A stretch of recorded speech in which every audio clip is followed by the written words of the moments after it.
go.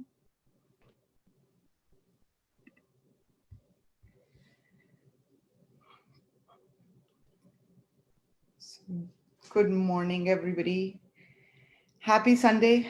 2 days before the election. Farooq and Dave, as always, thank you for joining on my Zoom call. And anybody can actually join on the Zoom call. There's a link in the Facebook invite page as well. So countdown begins. 9 more days to go. And I think we are. It seems like we kind of started ahead. We're just about getting ready to get things rolling. I was just looking at the numbers in our database of what it looks like, and interestingly, registered voters in San Ramon are now 48,498. That's gone up significantly. Even in the last 4 years, we were like 32,000 or 33,000. So we've certainly, with the increase in population, we've had a lot more people.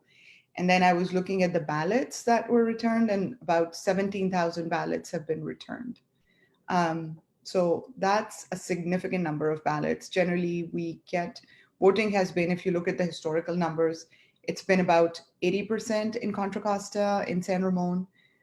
So this could possibly mean 50% of the likely voter universe that is going to be voting has already voted. I certainly voted. I got a little button and I put my sticker on it because the sticker doesn't stay too long there. My pumpkin was wearing it for a while, and then I'm like, okay, I need to find something to put it on so I can keep it for a while. So I've been getting a lot of messages from people. I don't know, Dave, did you get to vote yet? You're on mute. Sorry about that, Sabina. Yeah, I voted almost, I don't know, probably 2-3 weeks ago. So as soon as it came in. So. Yeah. What about you, Farooq? Did you vote yet? I can't vote. I'm a Canadian citizen. Oh, okay. See, we have a lot of that. And it's, at the farmer's market, actually, we get a lot of people which are like, have you voted yet? They're like, no, we're not citizens yet. Right. And it's, so Canadians don't want to become American citizens, or is it? Love to, but I guess the system sometimes takes time. So it's the system, right? It takes, I know some people have told me it is going to take them 23 years to become residents, citizens. They're residents, but citizens. And that speaks to our immigration system and, how long that takes for folks to get, you pretty much 23 years is you probably spend more than half your adult life here in the US anyways, and you still can't become citizens. So we're certainly seeing that and hearing that. So you're not an anomaly. But yeah, I guess, half the voters have voted. The other thing that I did, and people can go and track their ballot. So I was able to track my ballot and got a text and it said your ballot has been received and it will be counted. I have heard from some people that as they tracked their ballot, they actually said there was an issue with your ballot, it will be returned. So I would encourage people that it's very easy to track your ballot. You can go on the Contra Costa website. I'm actually going to throw it here in the chat. And Farooq, if you could put it in Facebook, on our Facebook Live, that would be great as well. Sure. So what you can do is go to the cocovotes.us website. I've been calling some folks and some people have not received their ballot either. So that'll give you basically, they have all these different tabs where you can go, where's my ballot? And it'll tell you where your ballot is. It'll show you where your official drop boxes are. How, it'll walk you through how mail by, vote by mail works. And if you haven't received your ballot, how either you can get, because the time to register to vote has passed. So in case you forgot to register, you can register day of the election as well, and you'll get a provisional ballot then. Or if there's issues with your ballot, either, have them send it back to you, or you can go in and vote on the day of, again, the election as well. So you can opt in to get an email or a text message to track your ballot. So that's what I did. Which was nice. And then the city of San Ramon has voting information now on, let me grab that one as well and throw it in the chat here, where we have information on the city's website on where the voting locations are. Again, that's a question that a lot of people have asked me, where to vote, where to put in their ballot. I think I've told folks, and Farooq, if you can drop that in our Facebook as well, Sure. Facebook Live. So we have two locations which are 24/7. There's one by the community center. There's one by Doherty Valley Station. Those two will be 24/7. So you can drop your ballot in those ballot boxes anytime. And then there are three locations, which is the City Hall, of course, which is regular 8 to 5. You have the Senior Center off of El Costa.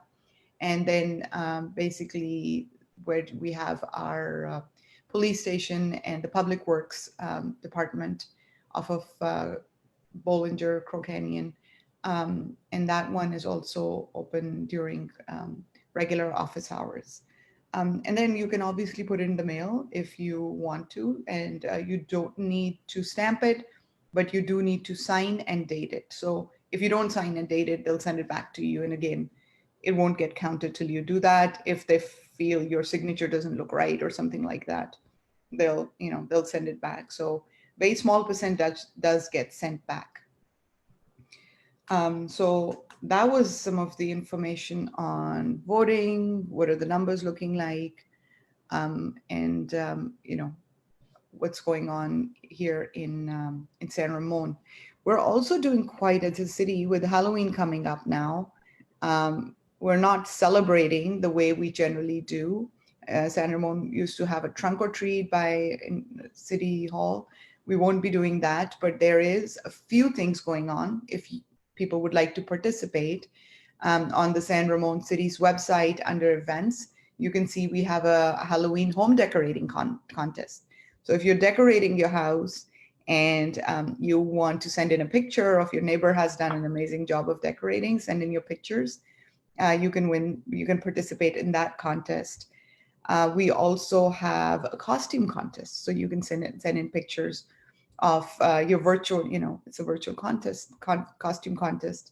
Pictures of that. We have a scarecrow scavenger hunt going on, and that's something else to look forward to. Anybody, have you guys thought about what you're dressing up for Halloween yet, or no?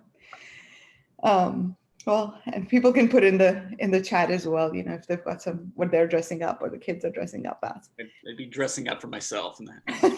So. I used to love, when my kids were younger, I used to love making, homemade costumes for them. And my son hasn't grown out of it, and he's 23 and he still loves to, Halloween is probably his favorite holiday and he loves to dress up. And so does my daughter. Yeah, we've stitched a lot of costumes. We've done that. So I don't know, maybe I haven't thought about what I'll dress up as, but at least I'll wear a t-shirt that says something on there, Halloween related. So yeah, with that, it's the last few days, nine more days to go, getting the word out. Yesterday I was at the farmer's market, and I always enjoy having those conversations at the farmer's market. Gives you a good idea of what people are thinking about. Somebody will drop by, talk to you. It's interesting. The other day I was doing my phone banking, talked to somebody, and then I told them I'll be at the farmer's market, and then they came over, and I met they're like, oh, we talked on the phone, we're at the farmer's market. And then I realized I had already met his wife before at certain events. And so it's a small world, it's a small town, even though it might be a big town. And then Dave was there shopping at the farmer's market as well. So it was nice to see you. So, I think that's kind of the only activity that we're having, where people are going to the farmer's market. And I saw yesterday, even at City Center, people were just sitting around eating, and the weather was just perfect. And I think it's going to be just as beautiful today, with, I think 70 degrees, 70, 73. So, just what the good thing is, everybody's been wearing masks. I have, not seen actually, I've hardly seen, unless people are eating or drinking something. I haven't seen, people just walking around without masks, which is important because what we are seeing is a rise in cases globally again now. And so, we just can't take it for granted that it went away. Especially, I was talking to some friends in London, and a lot of places are starting to now use the Bluetooth apps, which a friend of mine who's a data scientist out in Amsterdam called me and said, "Look, we've got this Bluetooth app. Where can we go? And which governments can we talk to see if that's how you can do contact tracing?" So some of the countries in Europe were doing it earlier on, and they've been able to manage it. But now contact tracing is becoming more of a norm. I saw some other states. I don't know. California, I know, was looking at it. I don't know if they're full on done contact tracing apps. At least Contra Costa, I haven't heard anything yet. How we are using Bluetooth apps. So basically, you install the app and anonymously tells you if you were around somebody who may have tested positive for COVID, because it's all connected to, if you get a COVID test, it comes out positive. It speaks to the app and tells it that, hey, you were tested positive. They're trying to keep all personal information off, except for obviously the phone numbers that were in. So if you were within 6 feet or maybe more of that person, and Bluetooth, your phone's Bluetooth detected that, and then you came positive, it will send a text message to everybody who was within 6 feet of that person, that everybody who has the app as well. So you have to have it enabled and all of that. So it is something which is possible, which is doable, to do contact tracing in a much more effective and efficient way if we embrace it. Obviously, it's hard to get everybody to say, okay, we'll download an app, but some countries are actually making it mandatory as well. And some people just because you don't know sometimes for your health, who may have been somewhere else, who may have come in touch. And contact tracing is probably the most effective way of making sure if you were in contact with somebody, you quarantine and you just don't interact with people for 14 days. So we'll see what adoption looks like. Other than that, do you guys have any questions, anything on your mind, Farouk or Dave? Are there any fundraisers happening for this wildfire or fire department, that people just for fundraiser, just throwing something on the table in San Ramon? Sorry? Fire. About the fire department, because of wildfires, a lot of areas were impacted. Is there some sort of fundraiser or anything happening in San Ramon for them? For the firefighters, not that I'm aware of. I know there's some collection drives going on, which individuals have, and I've gotten some messages as well, where people are collecting essentials and things like that to give to certain fire departments, and that have needed those things, even just packaged goods and food and things like that. Have you heard of anybody doing that drive? Actually, in Newark, I posted some live videos yesterday. They had this fundraiser. It was musical. So we were just told to stay near our car. So people brought their chairs out, opened their trunk, and just sat there and listened to the music. That was a couple of hours. I thought that was quite engaging. A lot of people showed up. It was all packed for firefighters. So I don't know. If they were raising money for that. Yeah, they were raising money, and a couple of fire trucks showed up. They allowed people to just take pictures and all those things and thank them. That's all. That's a good idea. I mean, I would certainly talk to a fire chief and see what he needs from us, and if there's anything we can do. That's a great idea. Maybe we'll just sit in our cars and do. It was a parking lot area. Sorry, go ahead. Oh, I was going to say the fire department is actually managed at the county level. Is that right, Sabina? I know we have like an agreement with them, but it's not like the police department, which is San Ramon based. Yeah, So not at the county level, but it's its own department. There is, and then they serve. It's its own district actually, and they are also having an election. By the way, the fire, the fire district board, and so the district basically includes San Ramon, Danville, and Alamo, and areas of basically around Blackhawk and all the other places that kind of fall in their jurisdiction. The good thing is that we have a really good partnership with the fire department. So yeah, we pay for their services. The city doesn't, I mean, it's not a city department, but we work very closely. One of the big things that we've done recently is actually approve a fire training facility in San Ramon, which is going to, so I don't know how many, if you've seen the existing fire station, which is off of Bollinger and Crow Canyon. And so they're going to be building a brand new fire training facility along with a brand new emergency operations center. So it's in a communication center, which is going to be top of the line. They're investing a lot of money in that. Part of that was we are, selling part of our PD to them, and they're going to up with that building. So our public services is going to relocate to City Hall, and the fire department will co-locate with the PD over there, and actually retrofit the entire building for us, upgrade the entire building for the city of San Ramon. We did have neighbors who were not very happy that was the facility was going to be there. So we really are working with the fire department to make sure that it doesn't disrupt the neighborhood across the street. But the huge advantage of having a training facility right here in San Ramon is that when there's trainings, generally the firefighters will go out somewhere, and they'll be for training and everything. And in case something happens, it's going to take them longer to, come back with.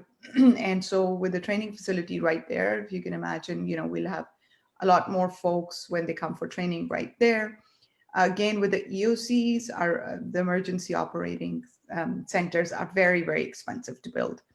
And to get one as part of this collaboration with the fire department is a huge advantage to the residents and the city.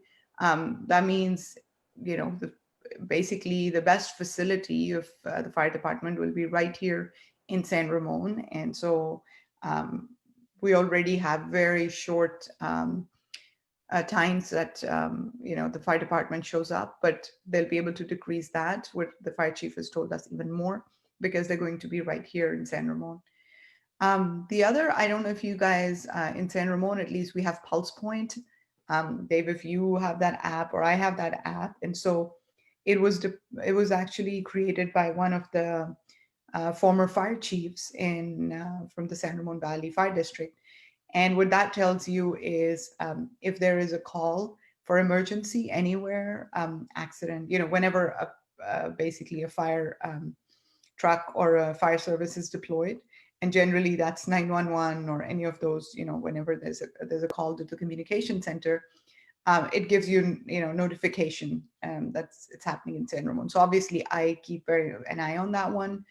If there is an accident, or if there's a fire, or if there is a gas leak or any of that, it pretty much immediately gets updated in Pulse Point. So if you like to keep track of what's going on in the city, that's, and I think other fire departments have that as well now.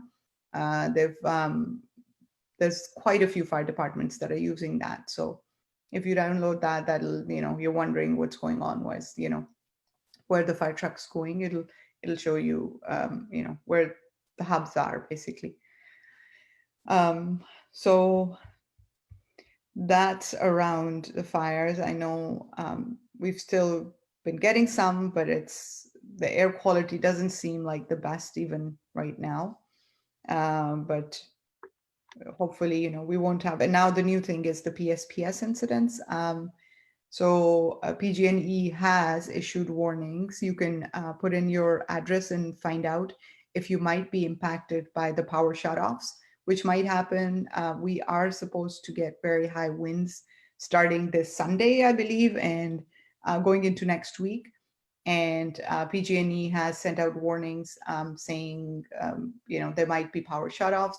The PD, San Ramon PD, Twitter and Facebook is on top of that. So if you follow it, you can get updates through there or through PG&E, and PG&E will point you to the website where you can put in your address and see if you will be impacted.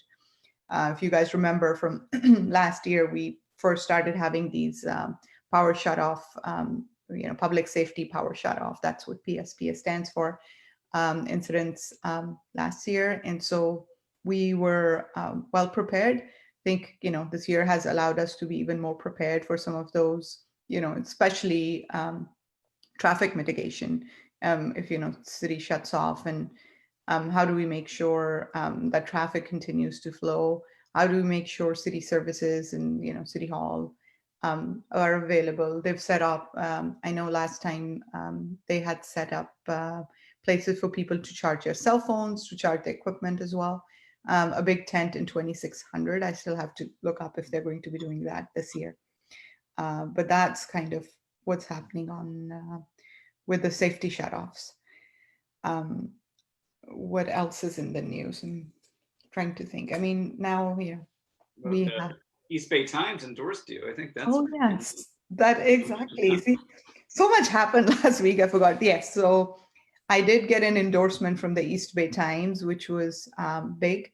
It's always a tricky one with Dan Bornstein. People who have interviewed with him, know he has interesting questions he asks. Some of the questions, and he's been paying attention to, is the finances of the city. And thanks for bringing that up, Dave, because I can also talk about some of the things that were brought up. And he always had issues how we were managing our pension and finances. And pension in any city's budget is obviously a big obligation. And I know some people have said we haven't done well on pensions and things like that. But actually, San Ramon is probably has managed their pensions better than anybody else. We've got funds that we're putting money towards. Our health pension fund is fully funded, and we continue to put money towards our pension fund in, for folks that have already retired. And the new pension is kind of structured a little differently, where the employees are paying towards their obligations as well. And we started at 1%, and now they're paying 3% towards their pension obligation. So the city has certainly done a good job of making sure that we don't have the pension debt. So you might be hearing from people that are saying we have this huge pension debt. We're actually working towards continuously funding that pension debt. And if we continue to move in the direction, we'll be fully 100% funded. Financially, San Ramon is in a very sound position. We, again, when we passed the budget this year, we actually, the financial department pivoted and went through 2 or 3 different iterations, because, what we had talked about in January, when it came down to April, it was a very different budget, because we'd already, seen a couple of months with businesses being impacted, our revenue being impacted. Along with that, some of the services that we were not either providing, because for 3 weeks, if you guys remember, everything was shut down. We couldn't even mow the lawns. That was shut down. And then Parks Department has really not been able to do a whole lot. They've been very creative, trying to do virtual things. But some of our big events, like the Art and Wind Festival, some of the activities that they continued, and Parks will continue to do so many things. So they couldn't use that money for anything really. And so we weren't doing a lot with Parks. So some of it organically helped us, and some of it we were able to pull a little bit of money out of our reserves and use those towards making sure that the services that residents want, we still, everybody love, our parks are a big amenity, but they're also a big cost. And we want to make sure that they're fully maintained, because they're being used more as well. Street cleaning up has taken, we've been doing that a lot more. And my ask would be just be responsible, clean after yourself. If you see something lying, I've been doing that's taking a bag and just making sure there's no trash on the streets. We, just as much as we expect the city to keep our streets clean, I would also say it is our responsibility as residents as well to make sure our streets are clean. So let's not litter. We pride ourselves in having a very clean city, and but let's also all take it upon ourselves as well. And so, that's been happening. Um, and then our budget, basically our reserves are quite healthy as well. So the other thing, we talked about is this year we we had a consulting firm that's been looking at our reserves and how much should really be in the reserves in San Ramon. And the number they gave us was 36% is the right number for a 5-year, reserve, so that if the city continued, for example, to stay in recession for the next 5 years, 36% is actually a good number to keep us going. We were at 40%. We moved from 40 to 36%. 3 of us voted for it. 2 of the council members did not. And my reason for voting for the 36% was that the money that we get from taxpayers and the residents that, then we use for our budget, it's important to spend that money back on the residents as well. And just like in our own household budgets, we keep a certain percentage so that, if there's an emergency over the next few years, we're able to recover out of it. We also don't stop living and we, not doing things that are important. So we have to keep a good balance between the services we're providing, the things we're able to do, for the residents, and the money that we are able to save up. So that's, you have to be smart about it. You could be putting 80% towards the reserves if you want, but that means that's the money which is not going towards what we could be doing for the residents. So, it was a comprehensive report. It showed, how the planning of the money goes, and then where could we use this money, once for our residents, to maintaining our streets, making sure, we continue to provide the level of services that our residents expect and want from us. Having said that, we will certainly see an impact on our budget in come January again. This, whole year has been has an impact on people who are living here. Unemployment has gone up, businesses have closed down, and so how do we continue to make sure that not only on the city level, but for these businesses as well, we continue to provide support.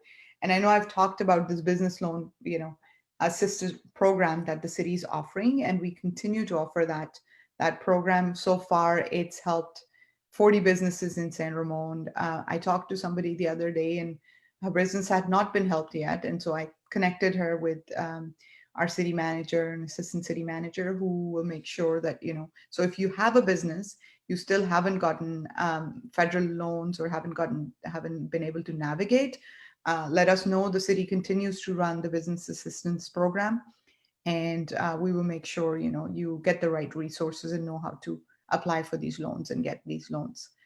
Because once the second, the new ones get approved from the federal, it's going to be a new set of loans that are coming up. So it's important. It directly helps our businesses in San Ramon, and it directly helps people in San Ramon as well. And so that's been happening on the business side of things. People have been thinking about the holidays. I know I've been having a lot of conversations with our city staff as well as residents on what the holiday season will look like in San Ramon. And I really am working to make sure that we light up more. People will be in town. People will be walking around. I don't think a lot of people will be traveling, and it's important for people to feel that they're in San Ramon, they're able to feel that holiday spirit. So look forward to that.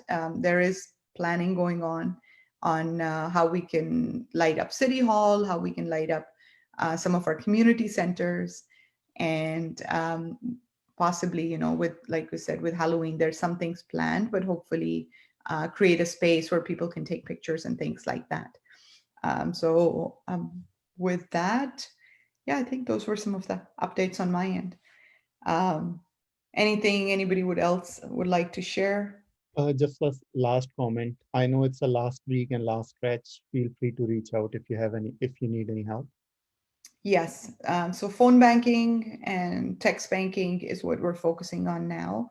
Mhm. The volunteers have been doing a phenomenal job of phone banking pretty much almost every day now, and it's been going up. So the link to follow is Sabina, Linktree. You can go to Linktree/Sabina for Mayor, and it has all the different links that you can sign up for the phone bank, sign up for the text bank, and get the word out. Talk to your friends. If they haven't voted, make sure they voted. If you don't have a yard sign, put it up, because I prefer them on neighbors' yards where neighbors can come and talk to neighbors and say, so why are you supporting her? My young volunteers have really been ambassadors and advocates. And yesterday, somebody's teacher came up and she was asking, she was still thinking who to vote for. And I think David was there as well. And we were talking to her, and I told her, well, here's my biggest endorsement. The last flyer came up. Those that had not voted probably got this one, where we have all the different endorsements in here, some of the residents talking about why they're supporting my run, and who are all the people supporting. So that should have gotten to voters. And our cards seem to trickle in. So I get pictures from people that are now getting some of our handwritten postcards. And yeah, till 8 p.m. Tuesday night, we will continue to make sure that we're getting out the vote. Yeah, so thanks for asking. I think that's the help we need. So if you haven't voted, vote this weekend. If you're going to vote in person, we do have locations that will be opening. I did drop it in the chat, so those locations should start opening Friday and go all the way till election night, 8 p.m. I have also heard a friend of mine mention that they're seeking volunteers for some folks, elderly and those with disabilities, that might want to vote in person. In case there's long lines, you want to be a volunteer to be that person standing in line. And when your turn comes up, then you can call them up. So it's sort of a TaskRabbit volunteer, if you will, stand in line. So there's those opportunities out there as well. And we can register for that. Do we need to register for it? I will find out how you do that. I know, there've been calls to folks saying, hey, if you guys would like to volunteer. So it's probably through your, either the party or somebody who's asking that. And right now, all hands on deck. I know some people are doing car rallies. I thought that was fun. But yeah, any way to get the word out at this point. So make sure to vote. If you can't vote, make sure to tell your friends in San Ramon to vote Sabina for mayor. And this is getting exciting. Yeah. So thank you so much for joining me. Welcome. All the best. All right. Thank you. Have a great Sunday. Bye. Okay.